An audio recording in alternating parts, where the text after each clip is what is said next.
करती है। और जो कोई इस तरह मुसल्ला जत्थों के साथ, और ये बिरयानी पर टूटे पड़े हैं, जो दूसरों को बिरयानी की बातें करते हैं, ये देखें ऊपर से बिरयानी के डब्बे फेंके जा रहे हैं और बिरयानी के लिए टूट पड़े हैं। जो जो ये दूसरों को कहते रहे, जो पटवारी कहा करते थे, उन्होंने आज महकमा सेहत भी नहीं छोड़ा, पटवारी भी नहीं छोड़े, टीचर्स भी नहीं छोड़े, पुलिस वाले भी नहीं छोड़े। और जो सबसे इसके अंदर तकलीफ दे बात है, जो मैं बहुत कैटेगोरिकली आपके सामने लाना चाहती हूँ, अली अमीन गड्डापुर पुलिस फोर्स के साथ साथ अपने ज़ाती मलेशिया जो है, अपनी एक ज़ाती फोर्स के साथ पंजाब में आ रहा है। और वो सारी फोर्स जो है वो असले के साथ लेस है, उनके पास बहुत जदीद असला है। और ये यहाँ से ये लोगों को इकट्ठे करके यहाँ पे हाज़िरियाँ लगी हैं सरकारी मुलाजमीन की, और हाज़िरियाँ लगने के बाद इनको गाड़ियों में जो है बैठने के लिए कहा गया है। एक मलेशिया के साथ अपनी ज़ाती एक फ़ोर्स बनाकर एक चीफ मिनिस्टर एक सूबे का, जिसका अपना सूबा दहशतगर्दी का शिकार है, सुबह मैंने आपको बताया भी था, जिनके अपने सूबे के अंदर बहुत सारे मसाइल हैं, वहाँ पर उसका चीफ मिनिस्टर दूसरे सूबे के ऊपर ये करने के लिए आ रहा है। लेकिन अब जो है मैं ये बड़ी बात क्लियरली कहना चाहती हूँ कि जमहूरियत, इंसानी हकूक़ का शेल्टर, आइन और कानून बहुत हो गया। अब ये शेल्टर आपको लेने नहीं दिया जाएगा। इस तैयारी के साथ और इस हरकतों के साथ जो आ रहा है उसको कानून को फेस करना पड़ेगा। ये कोई भी जी शऊर शख्स जो है, कोई जज साहबान मुझे बता दें जो बार बार इनकी petitions out of the way भी लगाते हैं और आकर कहते हैं इनको इजाज़त दो, जलसा करें, ऐसे होते हैं जलसे, ऐसे होता है एहतजाज जैसे ये करने के लिए जा रहे हैं। और ये तमाम चीज़ें रिकॉर्ड के लिए, ये करेने हैं जो सरकारी पैसों की करेने हैं जो आपके साथ जो है। अब दूसरा उसने बात करते हुए कहा कि 144 की परवाह नहीं है, जो है वो दफ़ा 804 लग गई है। भाई ये वही दफ़ा 804 है ना जो तुम लोगों ने जूतों पर लिखी हुई थी, और कभी माथे पर लिख लेते हो, कभी जूतों पर लिख लेते हो। पहले पता तो कर लो इस दफ़ा 804 के साथ करना क्या है। और वो जो दफ़ा 804 जो है, जो अंदर बैठकर इस मुल्क के अंदर जो है वो खून रेजी की कोशिश करा रहा है, मैं बड़ी कैटेगोरिकली कहना चाहती हूँ, इनका प्रोग्राम पाकिस्तान के हालात को ख़राब करना है। इनको लाशें चाहिए और लाशों को ये कैश कराना चाहते हैं। इंशाअल्लाह ताला वो होने नहीं देंगे। पहले भी लाशों के ऊपर सियासत करना इनका पुराना वतीरा है और ये हर वक्त लाशों की तलाश में रहते हैं। आज भी ये जिस तैयारी के साथ ये आ रहा है और जो ये करना चाह रहा है वो कतई तौर पर कोई जमहूरी काम नहीं करने जा रहा। दूसरी बात यह है कि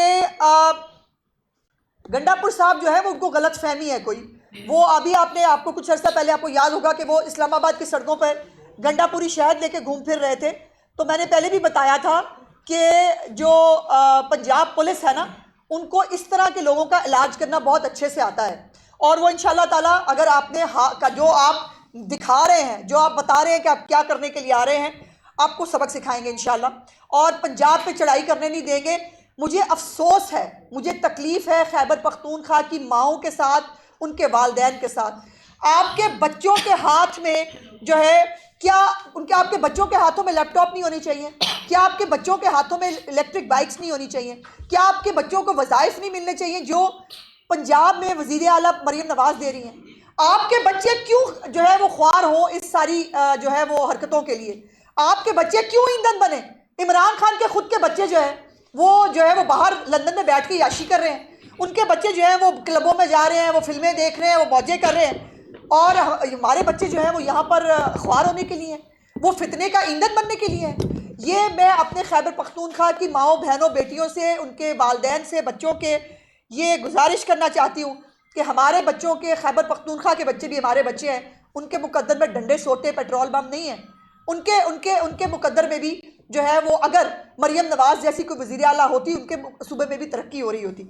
और हमें भी खैबर पख्तूनख्वा के बच्चों की उतनी फ़िक्र है जितनी पंजाब के बच्चों की फ़िक्र है। लेकिन आपको अपने लिए आवाज़ खुद उठानी होगी। अपने बच्चों को इस तरह की दहशतगर्दी का ईंधन मत बनने दें। और ये जिस मिशन पे आ रहा है, मैं पहले इसीलिए आपको बता के, आपको बुलाने का मकसद ये था कि आपको बता के दिखा दिया जाए, जो कहते हैं कि तहरीके इंसाफ को जो है वो हक देना चाहिए, उनको जलसे जुलूस कर, ये इस तरह करना चाहती है। ये जलसे जुलूस करते हैं ऐसे तो तालिबान ने नहीं किया कभी, शायद इस तरह से खुल खुरागे जैसे ये करने के लिए आ रहा है। और एक सूबे के ऊपर, जिस सूबे के अंदर इसको मैंडेट नहीं मिला है, जिसमें मरीम नवाज शरीफ साहबा को पंजाब के लोगों ने मैंडेट दिया है, उस सूबे के अंदर ये लश्कर कशी करेगा तो हमें अपने सूबे का जो है वो अमन अमान कायम रखना भी आता है और अपने यहाँ पर इनके फितनों के साथ जो है वो टैकल करना भी आता है। इमरान नज़ीर साहब से गुजारिश करूँगी कि वो भी। जी बहुत शुक्रिया जी। बिस्मिल्लाहिर्रहमानिर्रहीम। फ़र्स्ट ऑफ़ ऑल तो आप सबका बड़ा शुक्रिया कि आप फ़ौरी तौर पे आपने रिस्पॉन्ड किया। जैसे अज़मा बहन ने अभी पूरी तफसील से आपको ये विद एविडेंस ये साबित किया है कि इस वक्त पाकिस्तान में दो किस्म की फोर्सेस काम कर रही हैं। एक फोर्सेस वो हैं कि जो पाकिस्तान जब भी उनको मिलता है उजड़ के मिलता है और उस उजड़े पाकिस्तान को सजाती हैं, संवारती हैं, अपने ऊपर इल्ज़ामात भी लगवाती हैं। वो फोर्सेस बुरी भी बनती हैं लेकिन अपनी ज़ात की नफ़ी करके मुल्क को ठीक करके जाती हैं। और फिर एक फोर्सेस ऐसी आ जाती हैं कि जिनको सिर्फ सियासत से गर्ज होती है, जिनको अपनी ज़ात से गर्ज होती है, जिनके लिए पाकिस्तान खुदा ना खास्ता जो मर्जी हो जाए उनका बाबा, पंजाबी में कहते हैं ना साडा बाबा ऊँचा रहना चाहिए, तो उनका बाबा ऊँचा रहना चाहिए। ये वो फोर्सेस हैं कि जिन्होंने चलते फिरते उड़ते पाकिस्तान को अपनी नलायकी की नज़र झोंका, अपनी अना और अपनी ज़िद की नज़र झोंका। मैं सिर्फ 2-3 मिसालें आपको कोट कर देता हूँ विद एविडेंस। मैं बड़ी बड़ी लंबी चौड़े दावे नहीं करता। यहाँ जो लोग बैठे हैं जो हेल्थ को डील करते रहे हैं, मैं सिर्फ उनको याद कराना चाहता हूँ कि 2013 में मुस्लिम लीग नून की हुकूमत आती है तो पंजाब में EPI की शरह, जो वैक्सीनेशन की शरह है, वो 40% होती है। मुस्लिम लीग नून की हुकूमत, प्राइम मिनिस्टर नवाज शरीफ होते हैं और शहबाज शरीफ साहब चीफ मिनिस्टर होते हैं, मरियम साहबा भी उनके साथ काम कर रही होती हैं, हमजा साहब और सारी ये टीम उनके साथ काम कर रही होती है। 5 साल दिन रात की मेहनत के बाद जब हम चले जाते हैं, जब हमें भेज दिया जाता है, उस वक्त जो EPI की शरह होती है हम 40% से उठा के अल्लाह के फजल से 85% पे लेके जाते हैं। और उस 85% पे ले जाई शरह को जब ये लोग आते हैं कि जिनका वतीरा सिर्फ और सिर्फ अपनी ज़ाती सियासत को चमकाना है, जिनकी नज़र में खिदमत की, प्रोजेक्ट्स की, कारकर्दगी की कोई हैसियत ना है, जिनसे पूछता भी कोई नहीं कि आपकी कारकर्दगी क्या है। हमसे तो सवाल किए जाते हैं कि हमने ये सड़क क्यों बना दी, हमने ये अपना मोटरवे क्यों बना दी, हमने ये कैंसर अस्पताल हम क्यों बनाने जा रहे हैं, ये तो याशी है, आप बेसिक चीज़ें क्यों नहीं दे रहे, आप एयर एम्बुलेंस गरीब के लिए क्यों ला रहे हैं। मरियम नवाज साहब का सबसे बड़ा कसूर है जो उनसे पूछा जाता है कि मरियम नवाज आप एक गरीब आदमी को एयर एम्बुलेंस दे रही हैं, एक ऐसा आदमी जो बस में नहीं जा सकता आप उसको जहाज़ में अस्पताल पहुंचा रही हैं। कितना बड़ा जुल्म कर रही हैं मरियम नवाज साहब। आप अशराफिया के लिए प्रोग्राम लाने की बजाय सिर्फ और सिर्फ गरीब आवाम का क्यों सोचती हैं। ये वो सोच है, जब ये सोच आती है 2018 की धांधली के नतीजे में हमसे भी जुल्म हुआ था। हमने क्या किया था, हम तो किसी जगह डंडे लेकर नहीं गए थे, हम किसी जगह करीने लेकर नहीं गए थे, हम हर सूरत अपने मुल्क को चलता देखना चाहते हैं। हमने अपने सीनों पर रकम खा ली है लेकिन अपने मुल्क का नुकसान नहीं होने दिया। मैं आपको फिक्र के साथ बता रहा हूँ कि जब ये 18 वाली हुकूमत जो मुसल्लत हो गई थी, जो नालायक तरीन बुज़दार हुकूमत, और फिर उसके बाद चौधरी साहब आए थे माशाल्लाह, जो उन्होंने बड़े बड़े चौधराहट वाले काम किए थे, जब ये वापस जाते हैं और केयर टेकर आती है, वही EPI वैक्सीनेशन की शरह पंजाब में जो हम 85% से ज़ायद छोड़ कर गए थे, वो मैं नहीं कह रहा हूँ, वो WHO कह रही है, वो इंटरनेशनल इदारे कह रहे हैं कि वो ड्रॉप होकर 60% हो गई थी। 25% 5 साल में ड्रॉप हो गई थी। आपके वो बच्चे जिनको वैक्सीनेशन होना थी नहीं हो सकी थी, जिसकी वजह से आज पोलियो वापस आया, जिसकी वजह से आज खसरे की वबा फैलती है, जिसकी वजह से आज बहुत सारी बीमारियां आई। उसके बाद डॉक्टर्स की बात कर लूँ, हम शहबाज शरीफ साहब का दौरे हुकूमत था, नवाज शरीफ साहब प्राइम मिनिस्टर थे, हमने जब BHUs को संभाला था तो उस वक्त BHU में डॉक्टर की शरह 45% हुआ करती थी। उसके बाद जब ये तब्दीली और इनकलाब का सफ़र शुरू होता है और जब ये सफ़र ख़त्म होता है तो हम जब जो 45% से उठा के अल्लाह के फजल से 101% BHUs में डॉक्टर की शरह करके गए थे। और 2 वजूहात थी, हम सेंट्रल इंडक्शन पॉलिसी लेकर आए थे, हमने उसके साथ साथ मार्क्स दिए थे BHU में काम करने के लिए डॉक्टरों को, उनकी तनख्वाहों में इजाफा किया था कि अगर दूर काम करेंगे उनको ज़्यादा तनख्वाह मिलेगी, करीब काम करेंगे तनख्वाह कम मिलेगी। हम उस शरह को 101% पर ले गए थे। और फिर जब हम चले जाते हैं और फिर ये दौर आ जाता है, ये क्रेनों वालों का दौर, ये एहतजाजों वालों का दौर, ये वो चूमने वालों का दौर, ये आज किसी जगह पे डोनट पे आपका तो वो वर्कर भी नहीं था भाई, क्यों कौम को पागल कर रहे हो। वो तो तहरीक लबैक का कारकुन था जिसने किसी और गलत फहमी में काजी साहब से बात कर दी, आप वहाँ सजदे कर रहे हैं जाके, आप उन डोंटों को चूम रहे हैं। ये तो आपकी जाहलियत का हाल है। आप अपने आप को पढ़े लिखे कहते हैं, अफसोस है मुझे आपकी सोच पे। आप नफरत को परवान चढ़ाने वाले लोग हैं। मैं फिगर्स पे बात कर रहा था, मैं 101% पे हम शरह छोड़ के गए थे। अब वो शरह जब हम वापस आते हैं, केयर टेकर आता है, वो शरह ड्रॉप होके 40% पे आ जाती है। 40% पे आ जाती है। कहाँ 101% पे छोड़ के गए थे, 40% पे आती है। फिर कौन उसको संभालता है? फिर मरियम नवाज आती है, फिर मरियम नवाज फील्ड में निकलती है, फिर वो लोगों का प्रोग्राम लेकर आती है। मुश्किल से आज हम उस तरह को दोबारा 85% पर 6 माह में लाने में कामयाब हुए हैं। हमें 101% पे वापस जाना है। मैंने ये 2 मिसालें दी हैं, ऐसी दर्जनों मिसालें मौजूद हैं। मुझे आज पूछना है गंडापुर साहब आपसे, मुझे पूछना है कि 15 साल से आप लोग केपी के सूबे को दिवालिया करके बैठ गए हैं। 15 साल से आप केपी के रिसोर्सेज को खा रहे हैं। 15 साल से आप केपी के रिसोर्सेज को जलसों की नज़र कर रहे हैं। ये 25-25 करोड़ के जलसे, वो जो कहता था ना, वो जो आज जिसको 804 कहते हो कि लाइटिंग ऐसी होनी चाहिए, साउंड ऐसा होना चाहिए, फलानी चीज़ ऐसी होनी चाहिए, जिसकी फरमाइशें शहजादे की ख़त्म नहीं होती थी, वो फरमाइशें कहाँ से पूरे करते थे? ज़रा बताओ। हम तो हुक्मरान रहे हैं ना आपके बकौल 30-30 साल से। हम तो बहुत अमीर पार्टी हैं। खुदा की कसम, हमें जलसा करना हो तो हमें वसाइल का वक्त पड़ जाता है कि हम जलसा कहाँ से करें। हमें पैसे खर्च करते वक्त तकलीफ शुरू हो जाती है कि यार कहाँ से लाएं पैसे। हमारे पास तो ये डाके के पैसे नहीं हैं, हमारे पास तो अस्पतालों का चंदा नहीं है, हमारे पास तो वो इंटरनेशनल डोनरों का पैसा नहीं है जिन्हें आपने जुए में लगा दिया। आपने तो उनको भी जवाब नहीं दिया। लोगों ने ज़कात के नाम पे आपको पैसे दिए, लोगों ने अस्पताल के नाम पे आपको पैसे दिए, लोगों ने कैंसर के मरीजों के लिए आपको पैसे दिए और आपने उनको जुए में लगा दिया। आपने वो जुए में हार दिया। फिर आपसे पूछो तो आप इलेक्शन कमीशन के खिलाफ स्टे ले आते हैं। आप अपने अस्पताल का कब से ऑडिट नहीं करवा रहे? छोड़े इस बात को, आज करते हैं बात इस पे। आप जवाब दें। 804 साहब, आपका जो अस्पताल जिसको आपने खाना काबा बना रखा है, उस अस्पताल का ऑडिट कब से नहीं हो रहा? आपने कब से उन चंदों का हिसाब नहीं दिया? आप जरा चेक तो करें कि स्टे ऑर्डर के पीछे कौन छुपा हुआ है। वो जो लोगों को ताने मारता था कि स्टे लेते हो, स्टे ऑर्डर के पीछे छुपते हो, आज कौम को पता लगने दें कि किसने स्टे ऑर्डर लिया हुआ है और अस्पताल का ऑडिट नहीं हो रहा। आप गूगल पे जाएं, चेक करें, आपको पता चलेगा। इनकी काली करतूतें ये इस तरह के कारनामों के पीछे छुपाते हैं। मासूम नौजवानों को वर्गला के सोशल मीडिया पे बिलियंस ऑफ डॉलर खर्च करके। मुझे ये पूछना है कि 2022 में वो कौन सी सियासी पार्टी थी जिसके सोशल मीडिया का बजट जो था वो 8 अरब रुपया था। 8 अरब रुपया तो हमारी दवाइयों का बजट नहीं होता पंजाब का। हम पता नहीं किस तरह मरते हैं, क्या नहीं करते, और अब इधर उधर से वसाइल इकट्ठे करते हैं।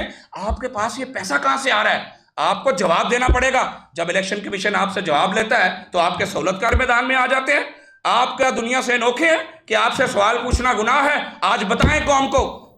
24 घंटे आपने कौम को बेवकूफ़ बनाया, 24 घंटे लोगों के ज़हनों में जहर घोला, आप नफरत का बीज बोकर गए। मैं उसको लीडर नहीं मानता जो रियासत मदीना का नाम ले और उसके बारे में कोई एक्टर टीवी पे कहे कि फिर क्या हो गया, वो एक आधा पैग ही लगाता है, ज़्यादा तो नहीं पीता। वो आप तो गलत बात करते हैं। तो रियासत मदीना का नाम लेने वाले क्या पैग लगा सकते हैं? इस सवाल का जवाब मुझे उस पढ़ी लिखी कौम से पूछना है जो आज डोनट्स को चूम रहे हैं जा जाके और बाइसे सवाब समझ रहे हैं। आज मुझे उस कौम से पूछना है कि जो इसको सपोर्ट कर रहे हैं, उस सोच को जब भी पाकिस्तान स्टेबल होने लगता है, जब भी पाकिस्तान के अंदर माशी बेहतरी आने लगती है, जब भी पाकिस्तान की इमाम अपना तकलीफ़ें काट के आसानी में जाने लगती है, कभी आप धरने के नाम पे सीपैक रोकने आ जाते हैं। आज क्या हुआ है? आज जब अल्लाह के फजल से आपकी तमाम तर कोशिशों, तमाम तर घटिया काविशों, तमाम तर हथकंडों के बावजूद अल्हम्दुलिल्लाह हुकूमत पाकिस्तान ने 7 अरब डॉलर का पैकेज IMF से ले लिया है और आपकी इकॉनमी ट्रैक पे आने लगी है। आज जब आपका प्राइम मिनिस्टर दबंगो दखल इसराइल के प्राइम मिनिस्टर की आंखों में आंखें डाल के कहता है कि तुमने कब्जा किया हुआ फलस्तीन पे, मजम्मत से काम नहीं चलेगा।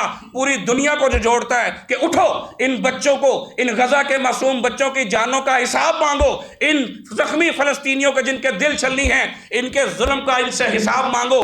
और आज जब वो जुर्रत से कश्मीर की बात करता है, वो शहबाज शरीफ जो आज इसराइल के प्राइम मिनिस्टर के मुंह पे कह के आता है कि जाओ तुम्हारी बात हम नहीं सुनेंगे, तुम झूठ बोल रहे हो, जब पाकिस्तान इज्जत कमा रहा है, तो आज आप इन हथकंडों से पाकिस्तान की इज्जत को तार तार करने आ गए। नहीं करने देंगे।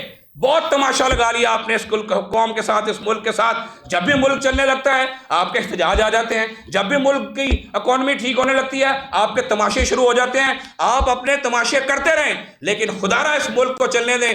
अब वो सोच प्रिवेल करेगी, वो सोच चलेगी जो पाकिस्तान को चलाने की सोच है, जो तरक्की की सोच है, जो खिदमत की सोच है। वो नवाज शरीफ की सोच है, वो शहबाज शरीफ की सोच है, वो मरियम नवाज की सोच है, वो हर दर्दमंद पाकिस्तानी की सोच है। ये सूबा केपी के लोगों, मुझे कसम से तुमसे हमदर्दी है, लेकिन टेंशन ना लेना, तुम्हारे आंसू पूछने के लिए मरियम नवाज का पंजाब मौजूद है।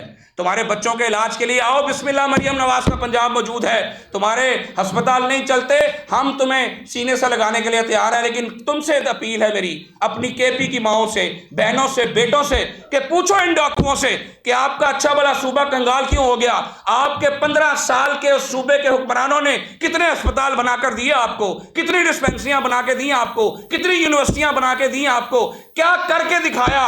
और आप तो मोटरवेज नहीं बना सके, वो भी नवाज शरीफ का कारनामा है कि आपको मोटरवेज दे के जाता है। आपने एक जंगला बस बनाई, और जिस मुश्किल से बनाई वो सारी दुनिया को पता है। कभी दरवाजे इधर से उधर कर दिए, कभी स्टेशन इधर से उधर कर दिए।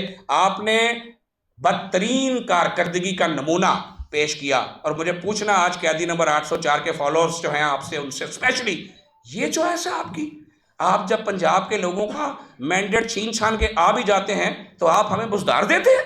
जो सीख रहा होता है, आप जब केपी में आते हैं तो कभी कोई देते हैं और कभी गड्ढापुर देते हैं जिसकी शहद की फैक्ट्रियां पकड़ी जाती हैं। तो ये आपका विजन है, ये आपकी सोच है, और ये आपका कारनामा है। फैसला पाकिस्तान की आवाम को करना।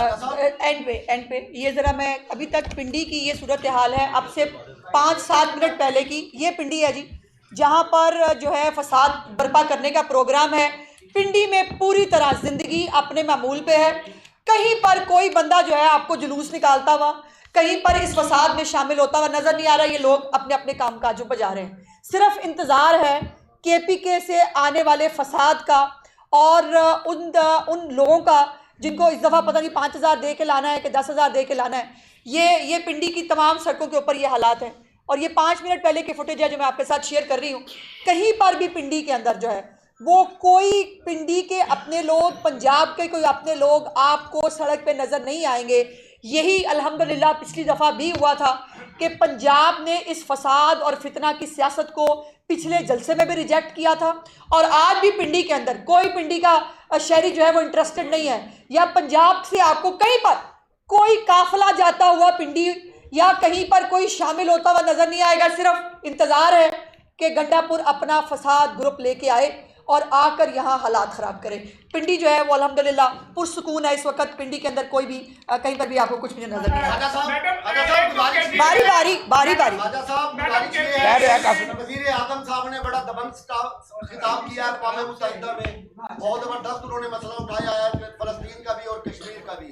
उसके रद्द अमल के तौर पर 12 घंटे में हसन नसरुल्लाह की शहादत की खबर आ रही है। अभी कंफर्म नहीं हुई भाई। देखिए मेरी बात सुने, बात यह है कि ये जुल्म तो बहरहाल जारी था, लेकिन तकलीफ किसको हुई होगी? तकलीफ तो उसी को होगी ना जिसके ससुराल वाले ये जुल्म कर रहे हैं। मेरे ससुराल वाले नहीं कर रहे हैं।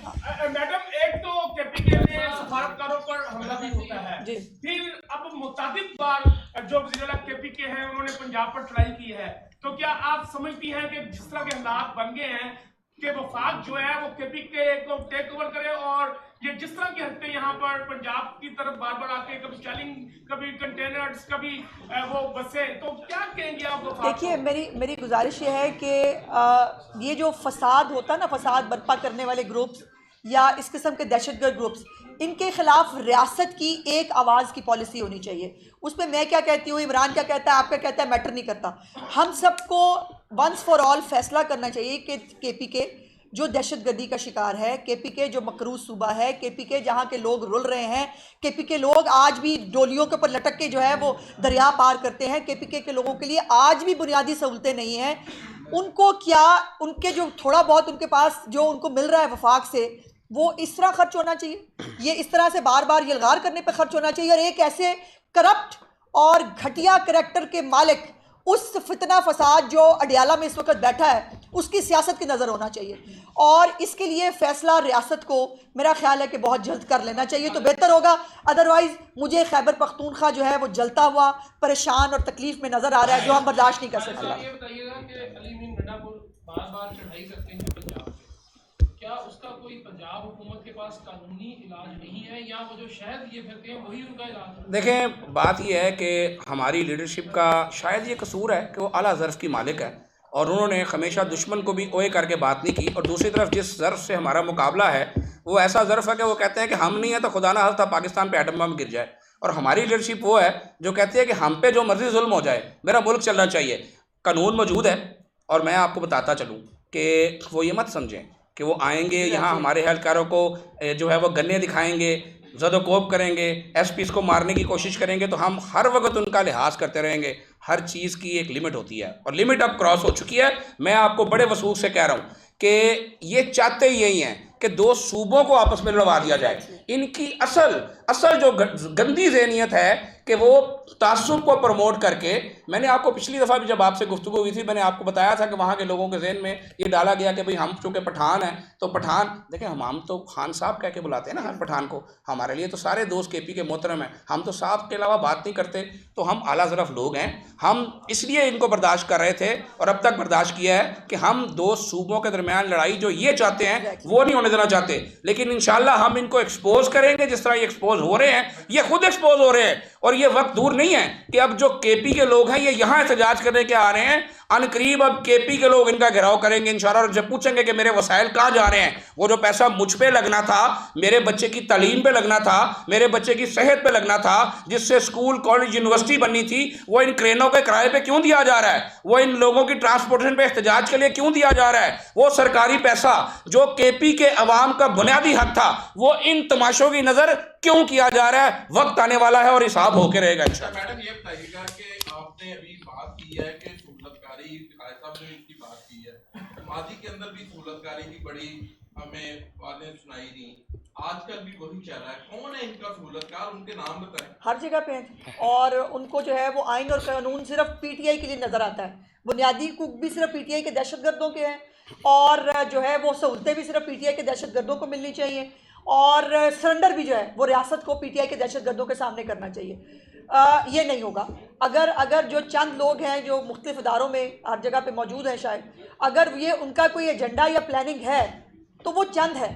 हम सारे पाकिस्तानी जो पाकिस्तान को आगे बढ़ता देखना चाहते हैं, पाकिस्तान में महंगाई कम हो रही है, पाकिस्तान के अंदर जो है अब खुद जो है मालियाती इदारे कह रहे हैं, मैंने सुबह भी बताया था कि इंडिया से भी कम होगी इंशाल्लाह फूड इन्फ्लेशन 2024 में पाकिस्तान में। ये किसको अच्छी नहीं लग रही, ये सिर्फ मुल्क दुश्मनों को अच्छी नहीं लग सकती, जो इस मुल्क से प्यार करते हैं, जो इस मुल्क में रहते हैं, उन सबको पाकिस्तान की तरक्की अच्छी लगती है। मैडम सहूलतकारी सिर्फ मुल्क के अंदर से है या फिर मुल्क के बाहर से? नहीं, बाहर भी बहुत कुछ है, बाहर भी बहुत कुछ है, सुसराइल भी है बाहर, और सुसराइल के जो अपने प्लांटेड लोग हैं वो भी मौजूद है, फिर ज़कात खैरात का पैसा भी है, फिर वो जिब्रान इलियास नामी एक फितरा भी बाहर बैठा हुआ है, और ये सारा सुसराइली गैंग जो है ये मिलजुल के जो है वो ये फसी आपने बड़ी खूबसूरत बात की है। मुझे आज आप सबसे एक बात करनी है, मुझे ये बताएं कि वो कौन था जो साइफर से आके कहता था कि गुलामी नामंजूर है, वो कौन था जो कहता था कि अमेरिका को कोई हक नहीं है मेरे अंदरूनी मामला में बात करने का, मेरी हुकूमत को अमेरिका हटा रहा है।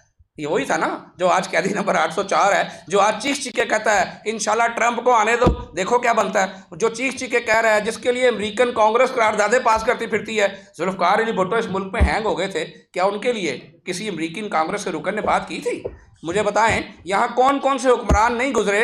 हम मियाँ नवाज शरीफ जलावतन होते हैं, मियाँ नवाज शरीफ अटक के किले में बंद होते हैं, क्या कभी किसी अमेरिकन कांग्रेस के रुकन को वो वायलेशन नजर आई है? आज ऐसा क्या हो गया है? वो ऐसा इसलिए हो गया है कि अपना बनाया हुआ खेल सारा नजर आ रहा है और जिनको गुलामी नामंजूर कहते थे उन्हीं के कदमों में झुके पड़े हैं। मुझे आज उन लोगों से सवाल पूछना है जो गाड़ियों के पीछे लगा के फिरते थे, बड़ा शौक था लोगों को कि वो एब्सोल्युटली नॉट, ये अब आपको आपके एब्सोल्युटली नॉट की करतूत नजर आ गई है कि जिसके लिए वो सैफर लहरा के आपको पागल बना रहा था, अब उसी से मदद मांग रहा है, उसी को कह रहा है कि या अमेरिका मुझे बचा ले। तो भाई अपनी बात पे तो खड़ा हुआ करें, आप तो भाई चंद महीने अपनी बात पे खड़े नहीं होते। तो ये वो इंटरनेशनल एस्टेब्लिशमेंट है जो आपके मुल्क को डिस्टेबलाइज करना चाहती थी, लेकिन अल्लाह के फजल से मियाँ नवाज शरीफ साहब के एक दो ऐसे फैसले आए जो आपको भी पता है वो कौन से थे, और अल्लाह की ज़ात ने इस पाकिस्तान को आने वाली बहुत बड़ी मुसीबत से बचाया और हम अल्लाह के फजल से दोबारा माशी इस्तेहकाम की तरफ जा रहे हैं।